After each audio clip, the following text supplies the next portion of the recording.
ஏதாவது நல்ல விஷயம் பேசுங்கப்பா. கவனம் இருந்தா அப்படி ஏதாவது பேசுங்கப்பா. நம்ம சின்ன கோனார் கூட ஒரு வாரமா இருக்கட்டுமா போகட்டுமான்னு கிடக்காரான்.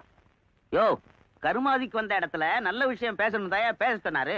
நீ இங்க வந்து இழுத்துக்கிட்டு இருக்கு பறிச்சுக்கிட்டு இருக்குங்கிறியா? வாய முடியா? நல்ல விஷயம் பேசணும்னா நம்ம வேணும் கல்யாணத்தை பத்தி தான் பேசணும். அது கெட்ட விஷயமாச்சா? ஆமா, அது சரி. இவருக்கு ஒரு பொண்ணு இருக்குதே, அது கல்யாணத்தை பத்தி பேசுவோம். இந்த வருஷம் முடிச்சிடலாம் தான் பாக்குறேன். ஒரு இடத்துல கேட்டிருக்காங்க. பையன் என்ன பண்றான்? பையன் ஏதோ ஹோட்டல் வச்சு நடத்துறானா. 500 ரூபாய் கல்லா கட்டுறானா. 100 ரூபாய் மிச்சம் நிக்குதான். என்ன பரவாயில்ல இல்ல? பையன் எப்படி இருக்கானா? பையன் எப்படிக்கிறான்? பையனை இன்னும் பார்க்கல, இனிமே தான் பார்க்கணும். இனிமே தான் பார்க்கணுமா? அப்ப தைரியமா இரு.